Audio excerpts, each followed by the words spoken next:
মহারাজ, অনেক দিন ধরে অপেক্ষার পর আপনার দেখা পেয়েছি। বেশ, তা আমাকে দেখাতো হয়েছে, এবার কি? বলে ফেলো, বলে ফেলো, বলে ফেলো। মহারাজের এখন গান শোনার সময় নেই, বিশ্রামে যাওয়ার সময় হয়ে গেছে। বলে ফেলো। কি আর বলি মহারাজ, আমার একমাত্র মেয়ের বিয়ে, কিন্তু আমরা বাউল মানুষ, এই এদিক সেদিক গান শুনিয়ে আমাদের পেট চলে। তাই বলছিলাম যে মহারাজ তোমার মেয়ের বিয়েতে কিছু দান করবেন, তাই তো? হ্যাঁ, হ্যাঁ, মানে মহারাজ শুনেছি খুবই দয়ালু, তাই এসেছিলাম। যদি মহারাজের দয়াতে আমার মেয়ের বিয়েটা এ যাত্রায় উতরে যায়। ঠিক আছে। দাঁড়ান মহারাজ, দাঁড়ান।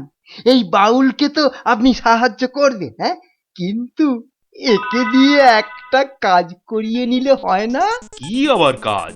মহারাজ, আজ গোপাল সভায় যেভাবে আপনার খাওয়া নিয়ে খোঁটা দিল, একটু ভুল বললে মন্ত্রী, শুধু আমাকে দেয়নি, তোমাকেও দিয়েছে। সেই জন্যই তো বলছি মহারাজ, গোপালের ওপর শোধ তোলার এটাই মোক্ষম সময়। তোমার কথার তো হাত পা নাক মুখ চোখ কিছুই বুঝতে পারছি না। মহারাজ, এই বাউলকে দিয়ে গোপালের বাড়ি চুরি করতে পাঠান। বাউলকে দিয়ে চুরি? তাই তো বলছি মহারাজ, কেউ সন্দেহ করবে না। আর গোপালের বাড়ি চুরি হলে গোপালকে সবাই ডেকে খুব করে খোঁটা দেওয়া যাবে। হ্যাঁ, মন্দ বলনি মন্ত্রী, কিন্তু আমি শুধু ভাবছি বাউলকে দিয়ে চুরি করানোটা কি উচিত হবে? মহারাজ, এটা হবে এক তীরে দুই পাখি মারা। বাউলকেও সাহায্য করা যাবে আর গোপালকেও জব্দ করা যাবে। গোপাল বেটা বড্ড বেড়েছে। ঠিক আছে, যেমন তোমার ফন্দি, গোপালকেও কিন্তু করতে হবে এবার জালেতে বন্দি। শোনো বাউল, তুমি সাহায্য পাবে, কিন্তু তোমাকে যে একটা কাজ করে দিতে হবে। কাজ? আগে মন্ত্রী মশাই, গান গাওয়া ছাড়া যে কোনো কাজই আমি পারি না। এ কাজ খুব সোজা। গোপাল বলে একটা ভুঁড়িওয়ালা আপেলের মতো গোলগাল লোকের বাড়িতে তোমাকে সিঁধ কেটে চুরি করতে হবে। সুরি? হ্যাঁ, আমি ধরা পড়ে যাব। তো যাবে, তাতে কি? আরে, তুমি মহারাজের হয়ে চুরি করতে যাচ্ছ। তোমার কোনো ভয় নেই বাউল, তোমাকে শীত কাটার সব রকম ভেষ করিয়েই দেওয়া হবে। যা আপনার আদেশ মহারাজ।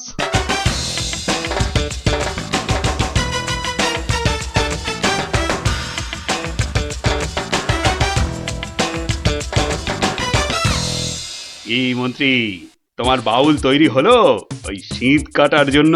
পুরোপুরি মহারাজ। দেখো, আবার গোপালের কাছে না মুখ চুন হয়। এবার পাশা পাল্টাবে মহারাজ। দেখুন না, গোপালের মুখই এবার কেমন চুনকাম করি। গোপালের গোল মুখটা চুনকাম করলে কেমন লাগবে ভেবে ভেবেই হাসিতে পেটটা মনে হচ্ছে ফেটেই যাবে।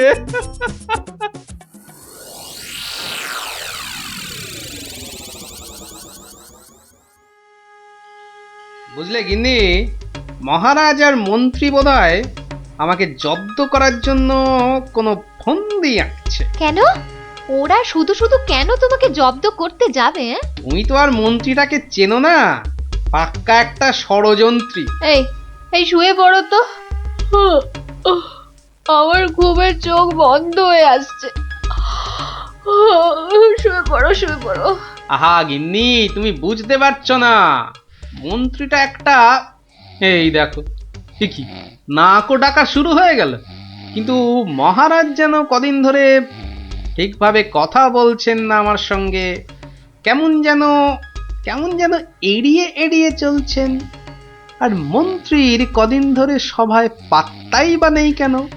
হুম, আমার মনে হচ্ছে কিছু একটা ঘটবে আমার বাড়িতে। কেমন যেন মনে হচ্ছে। ধুর, ঘুম আসছে না, যাই একটু জল খাই।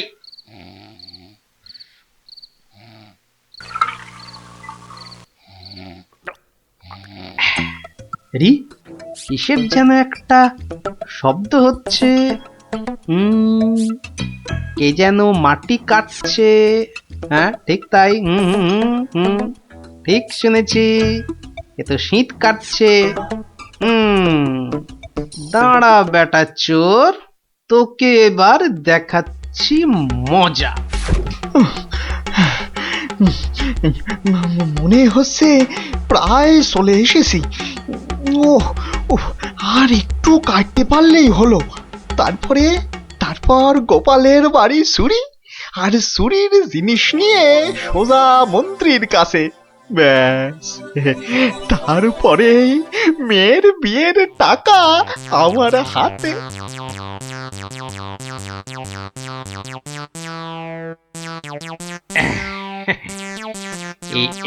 এই হাড়িতে কাদা মাটি আর পাক ভর্তি করে এনেছি, এর উপর কটা মোহর ফেলে দি। চোর তাহলে মোহর ভর্তি ভেবে এই হাড়িটা নিয়েই পালাবে, আর তারপরে চোরের খেল তো আমি দেখাবই। যাই, ঘাপটি মেরে শুয়ে থাকি গিয়ে।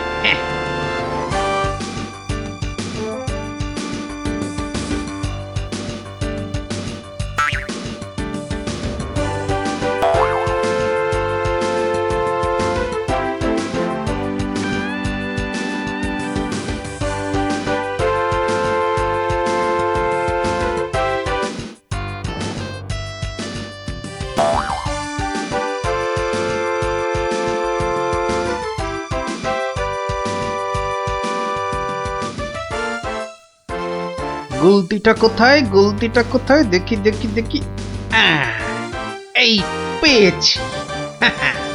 এবার শুধু চোরের পেছন পেছন চলা, আর সুযোগ পেলেই হাঁড়িটা ফাটিয়ে ফেলা। কাজ প্রায় শেষ, কিন্তু এত ভোরে কি রাজপ্রাসাদে যাব? হ্যাঁ, মহারাজ বোধহয় ঘুম থেকেই ওঠেন নাই এখনো।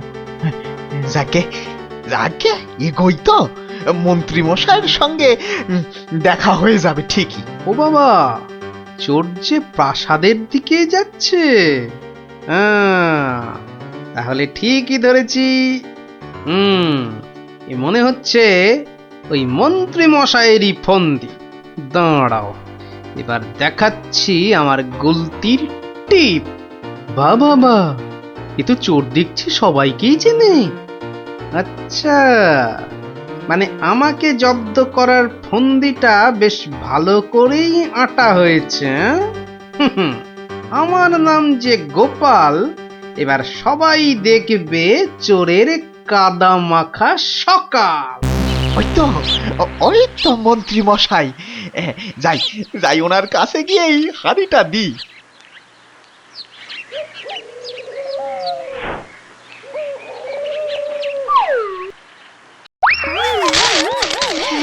এ বাবা গো, এ মা গো, এই গো, এই কাদার পাকে একেবারে লেপটে গেলাম গো। এবার কেমন চোর বাবাজি? কি এই অবস্থা তোমার কে করলো বাউল? কে আবার করবে, এই গোপাল ছাড়া। গোপাল, তুমি? পাঠিয়েছিলেন চোরকে আমায় করতে জব্দ। এখন কাদা মাখামাখি হয়ে কোথায় গেল মুখের শব্দ? বাবারে, উড়িয়া বাবা, কি গন্ধ! এ বাবা, এবার আমায় গঙ্গা স্নান করতে হবে। কি হয়েছে?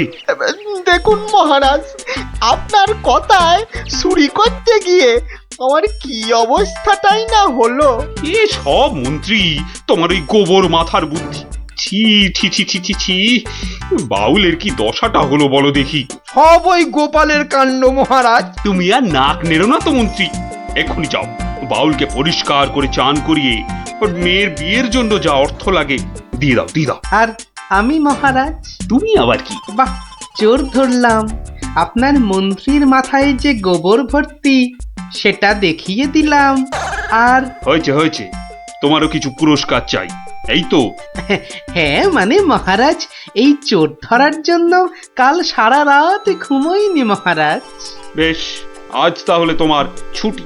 সারাদিন ধরে বাড়িতে গিন্নির সঙ্গে কাটাবে, খাবে আর ঘুমোবে, আর ভালো করে খাওয়া দাওয়ার জন্য আজ তোমার প্রাপ্তি একটা গোটা খাসি আর বেশ কয়েকটা পেল্লাই আকারের চিংড়ি মাছ। মহারাজ খুব দয়ালু। দেখো, সব খেয়ে আবার গরম লাগছে বলে লাফালাফি করো না আমার মতনে। দারুণ দারুণ। দেখলি তো মহারাজ আর মন্ত্রী কেমন জব্দ হলো। আর বাউলের কি হলো? বাউলের সে তো তার মতো মেয়ের বিয়ের টাকা নিয়ে চলে গেল। আর তুমি? আমি মহারাজের দেওয়া খাসির মাংস আর চিংড়ি মাছের মালাইকারি খেয়ে টানা 2 দিন পাক্কা ঘুমোলাম। আর মহারাজ খোঁজ করেননি? করেনি আবার, কিন্তু এই বেটে কুম্ভকর্ণের ঘুম ভাঙায় কার সাধ্যি? হ্যাঁ, কুম্ভকর্ণটা কে দাদু? এই দেখো, তোমার মাথাটা তো দেখছি আমার ভুঁড়ির মতোই মোটা হয়ে যাচ্ছে। হ্যাঁ, ওরে গোপাল দাদু বুদ্ধুরাম কোথাকার। ছুটি দিলে এবার? মোটে 21 দিন। আর আমাদের পাক্কা 1 মাস। বাবা, তোদের স্কুলটা কি ভালো রে। ইস, তোদের স্কুলে যদি পড়তাম। হ্যাঁ পড়তি, যদি তুই ছেলে হতি। আমাদের কিন্তু 1 মাস ছুটি, মাঝখান থেকে আমারই শুধু কম। তাতে কি, এখন তো সবে ছুটি শুরু হলো। তবু মন খারাপ করিস না রে পুটি। ন্যাপলা, কি করবি এই সময়টা? শুধু খেলবো আর খেলবো। তোকে আমি জিজ্ঞাসা করেছি নাকি? আহা, করবি তো, তাই আমি আগেই বলে দিলাম। আগেই বলে দিলাম, তোকে আমার জিজ্ঞাসা করতে বই আছে। আজকে মজার দিনে আর কোনো ঝামেলা নয় পুটি। এই সারা মাসে আমি শুধু গল্পের বই পড়বো। আমি বাবা রোজ নিয়ম করে গোপাল দাদুর কাছে গল্প শুনতে যাব। তাহলে চল, আজ থেকে রোজ গল্প শোনার অভ্যাসটা শুরু করি। ঠিক বলেছিস। হ্যাঁ হ্যাঁ, চল চল।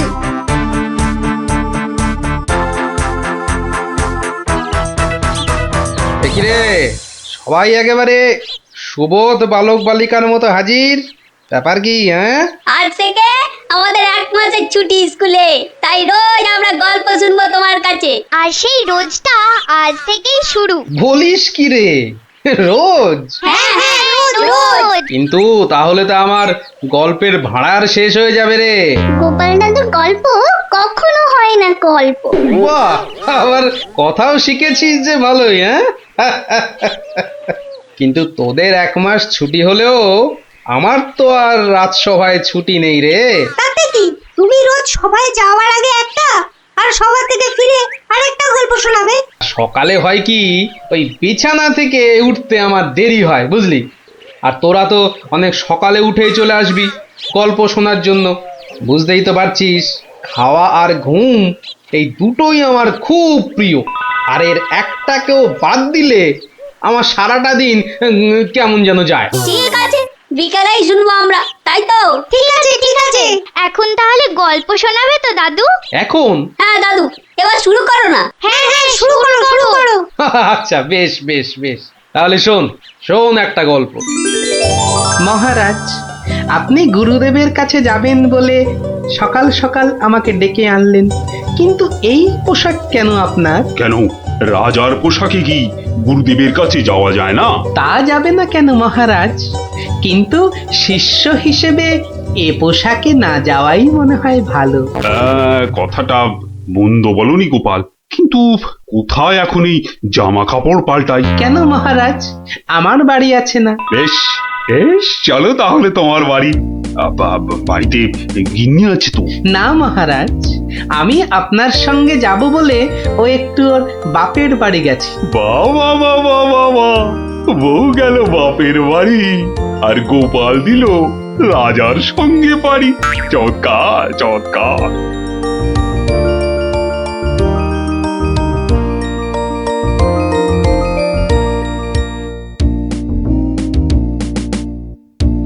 মহারাজ, গুরুদেবের বাড়ি কোন দিকে? আহ গোপাল, রাস্তায় অনেক লোক আছে, সবার সামনে মহারাজ বলে ডেকো না তো। তাহলে কি বলে ডাকবো মহারাজ?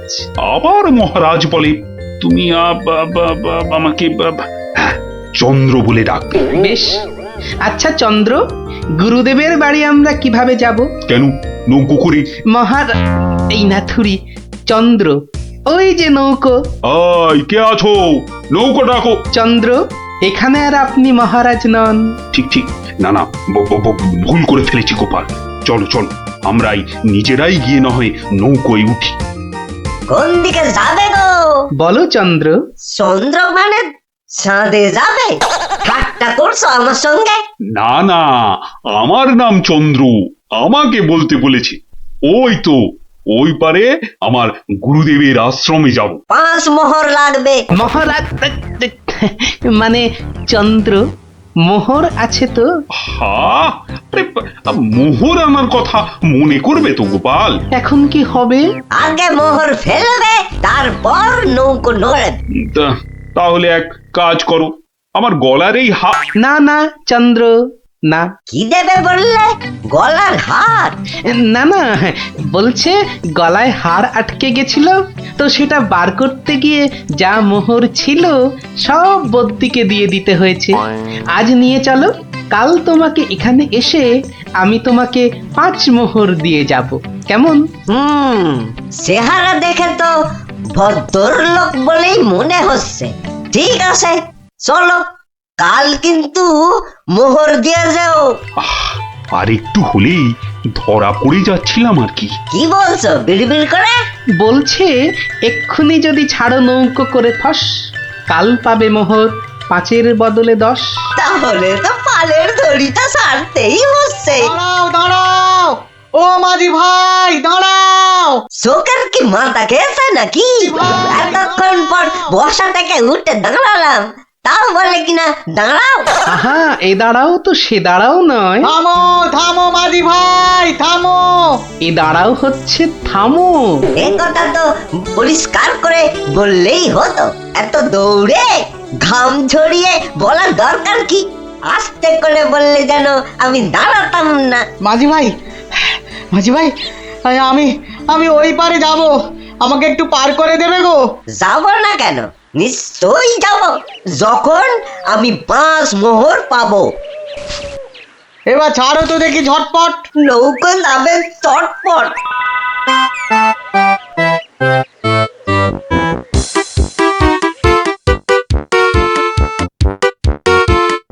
হাতে দুটো হাঁড়ি, আহা কি সুগন্ধ।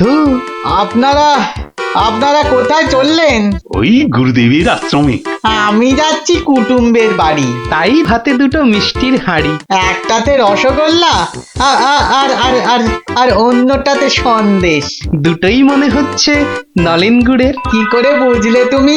শোনো, আমার নাম গোপাল, আবার অনেকে আদর করে ডাকে মাছি গোপাল। মিষ্টি খেতে আমার এত ভালো লাগে, আর আমি মিষ্টির চারদিকে ভন ভন করি যেন মাছির মতো। তা ওগুলো হাতে নিয়ে দাঁড়িয়ে রয়েছো কেন? নৌকোর ঘরে রেখে দাও। কথাটা মন্দ বলনি, আর হাত দুটো টন টন করছে। এই তো ঘরের ভেতর রাখছে। বাহ, এবার তাহলে খেলটা দেখাই। ওরে বাবা,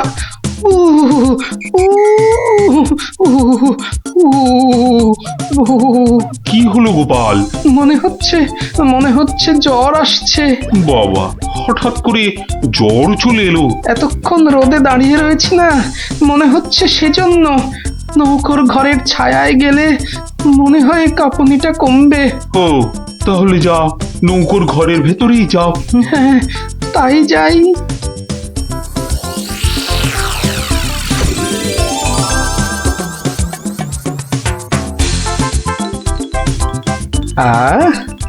এবার শান্তিতে নলেন গুড়ের মিষ্টি খাওয়া যাবে।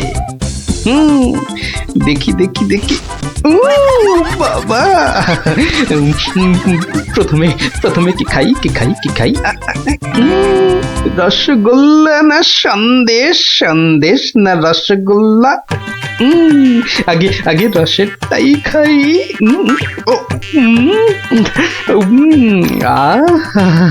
অমৃত। এবার সন্দেশ চেকে দেখি। শরীর মনে কেমন যেন একটা মিষ্টি মিষ্টি হাওয়া দিচ্ছে। এবার আবার রসগোল্লা। একটা সন্দেশ মনে হচ্ছে যেন নলেন গুড়ের পুকুরে ভাসছি। আহ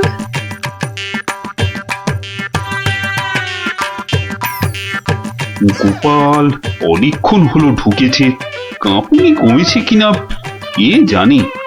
গোপাল, ও গোপাল, কি হলো? তোমার জ্বর কি কমেছে ওই ছায়া থেকে? অনেকটাই মহারাজ। চন্দ্র, আসছি, একটু পরেই আসছি। এই সুযোগে আর কটা পেটে ভরে নি। ও,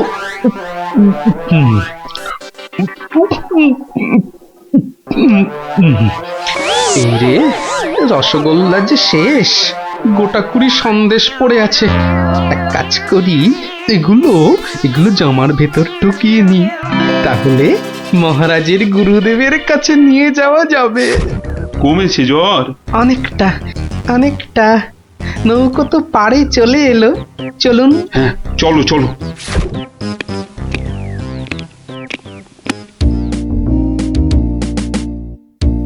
মহারাজ, গুরুদেবের কাছে যাচ্ছেন এতদিন পরে, অথচ কোনো মিষ্টি হাতে নেই, এটা কেমন লাগছে দেখতে? আচ্ছা গোপাল, তোমার কি শেষ বেলায় সবকিছু মনে পড়ে? প্রশ্নও যেমন আমার, উত্তরও তেমন আমার মহারাজ। মানে? মিষ্টি কি কোথায় পেলে এই হাড়ি ভর্তি মিষ্টি? পাবো কোথায় মহারাজ, রীতিমতো কিনে এনেছি। আগে দেখতে পাইনি তো। জামার ভেতর লুকিয়ে রেখেছিলাম মহারাজ। তবে মহারাজ, নলেন গুড়ের সন্দেশ অনেক দাম নিয়েছে। আচ্ছা আচ্ছা, দাম নিয়ে তোমায় ভাবতে হবে না। ও মাঝি, মাঝি ভাই, ও মাঝি ভাই, আমার মিষ্টি কোথায় গেল? সে আমি কি করে বলবো? সে কি গো, দুটো হাঁড়ি রাখলাম, একটা ফাঁকা আর একটা হাওয়া। কিন্তু গেল কোথায় হাঁড়িটা? জলে পড়ে যায়নি তো? হাঁড়ির কি হাত পা গজালো যে জলে পড়ে যাবে? সেসব আমি জানি না। নাও নাও নাও নামো, আমি খেতে যাবো। আবার আবার তো খানিক পরে ওই পারে যেতে হবে। হায় কপাল, এভাবে কি কুটুম বাড়ি যাওয়া যায় নাকি? আর কি বসেই থাকি। মাঝি ভাই যখন আবার ফিরবে তখন আমার বাড়ি ফিরে যাব।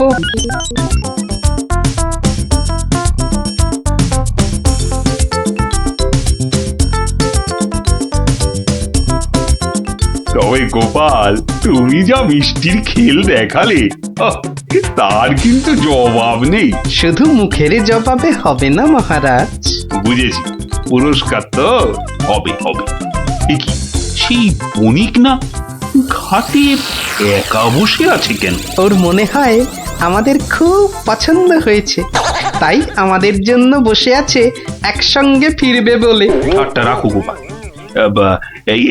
কি বণিক, তুমি এভাবে বসে কেন?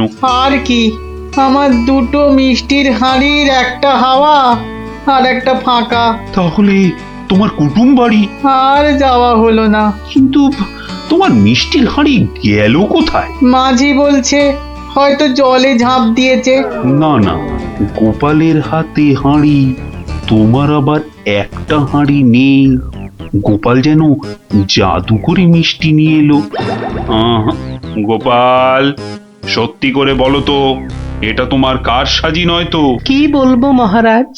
মহারাজ, নলেন গুড়ের গন্ধ যে আমাকে পাগল করে দিয়েছিল।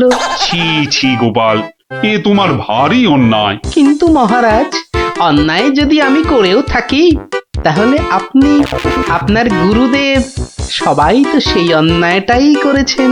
আহা, তোমার কি সত্যি পাটা গোল হয়ে, মানে মাথাটা কি খারাপ হয়ে গেল নাকি?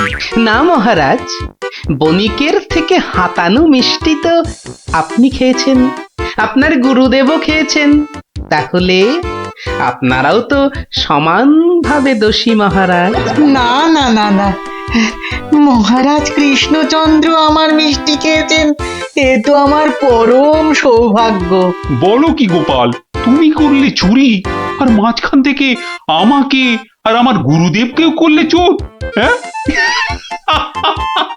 সত্যি বাবা, তোমার তোমার বুদ্ধির দোসর মেলা কিন্তু ভার। হ্যাঁ, সে তো হলো, কিন্তু এই বণিকের মিষ্টিগুলোর কি হবে মহারাজ? এই নাও বণিক, এইটি রাখো। আশা করি তোমার মিষ্টির কয়েক গুণ দাম তুমি এর থেকে বেশি পাবে। ছি ছি মহারাজ, আমাকে আপনি ছোট করছেন। রাখো বণিক রাখো, সেরকম হলে এই হার বাড়িতে ঝুলিয়ে রাখবে। কৃষ্ণনগরের মহারাজ কৃষ্ণচন্দ্রের গলার হার বলে কথা। জয় জয় জয় মহারাজ কৃষ্ণচন্দ্রের জয়, জয় জয় জয় মহারাজ কৃষ্ণচন্দ্রের জয়। এবার চলুন মহারাজ। হ্যাঁ, চলো। মহারাজ, একটা কথা বলি মহারাজ। বলছিলাম যে তাহলে কালকে রাজসভায় আপনার এবং আপনার গুরুদেবের চুরি করে মিষ্টি খাওয়ার গল্পটা বেশ তাড়িয়ে তাড়িয়ে ব্যাখ্যা করা যাবে মহারাজ। তুমি কি এবার সত্যি সত্যি পাগল হলে? সবাই কি ভাববে বলো তো? কিন্তু মহারাজ, এইসব কথা না বলতে পারলে আমার ভুঁড়ি যে যখন তখন ফেটে যেতে পারে মহারাজ। কিচ্ছু ফাটবে না গোপাল, তোমাকে চিনি না আমি? কাল তোমাকে সবাই 2 হাঁড়ি রসগোল্লা আর 2 হাঁড়ি সন্দেশ খাওয়াবো। মহারাজ, ওগুলো নলেন গুড়ের হবে তো? আচ্ছা আচ্ছা, নলেন গুড়েরই হবে। জয় মহারাজ কৃষ্ণচন্দ্রের জয়। তাহলে গোপাল দাদু, তোমাকে এবার থেকে আমরা মাছি দাদু বলে ডাক। এই এই না না না, মাছি দাদু, মাছি দাদু। এই চুপ চুপ চুপ, সবাই শুনে ফেলবে রে। চুপ করবো একটা শর্তে। আবার শর্ত? হ্যাঁ, রোজ বিকেলে আমাদের গল্প শোনাতে হবে। না বাবারা, রোজ তো হবে না। যেদিন যেদিন সভা থেকে তাড়াতাড়ি ফিরবো সেদিন সেদিন শোনাবো, বুঝলি? না গো গোপাল দাদু, সামনের এই 1 মাস তুমি রোজ সভা থেকে চেষ্টা করবে তাড়াতাড়ি ফেরার, আর তাহলেই তো আমাদের কেল্লা ফতে। আচ্ছা আচ্ছা। দারুণ দারুণ দারুণ মজা, গোপাল দাদুর গল্প খোঁজা। যত সব গল্প পাগল ছেলে পুলে।